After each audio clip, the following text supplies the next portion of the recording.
also awaiting a ruling in Texas this morning where a federal judge will decide whether or not to extend an order to block the Trump administration from deporting 3 Venezuelans detained there.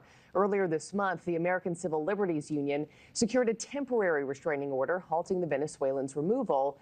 That order ends tomorrow. So joining me now to discuss today's upcoming hearing is federal defense attorney Ronald Chapman. Ronald, always good to have you.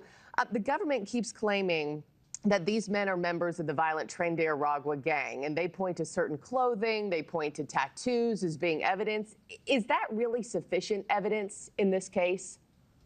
Yes, when the government has labeled an organization a terrorist organization, that means that the activities of those members can be criminalized if they support or offer any sort of material support to the terrorist organization, which means that identification of that member as part of the organization, as part of the criminal gang, would be essentially enough in order to then make those activities that support the gang, the terrorist organization, criminal in nature. So really you need the identification of them as being part of that entity, but then also you need some activity in furtherance of it. And I think that'll be the next part of what they intend to show. Yeah. We also know the U.S. Supreme Court intervening, blocking the deportation flights of migrants detained in the northern district of Texas.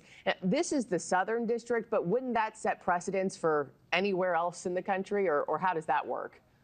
Generally speaking, and that's the issue that the Trump organization has had with the judges taking this sort of action to block flights. It has an impact on the rest of the United States. Other judges, while not necessarily precedential in nature, they're going to be persuaded to follow what a district court judge does in another district because that case has already been heard by a federal court and that injunction has already been granted. So these fights are certainly significant. However, they're eventually going to get up to appellate courts where those appellate courts will decide the issues with some sense of finality because they'll have written opinions and speak with a bit of a stronger voice. So many different layers, and steps to these cases.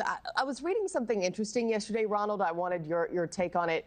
One of the Venezuelan plaintiffs include a man who is HIV positive, and he fears lacking medical care if deported. Does that concern come into play at all in a court of law? Does that factor into anything, or not so much? Well, that can when we look at detention decisions, whether somebody should be detained while they're pending some sort of proceeding. It feels like that argument might be made in that sort of context. That's not going to make a difference as to whether or not they can be ultimately deported because it's just simply not a factor.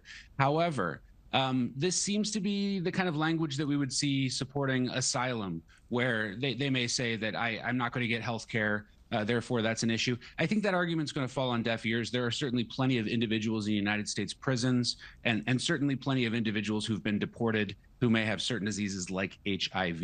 I don't think that's really going to work in terms of stopping any sort of action. Well, we'll be watching today at that hearing in Texas, see what comes of it. Federal defense attorney Ronald Chapman, thank you so much, as always, for your time. Thank you.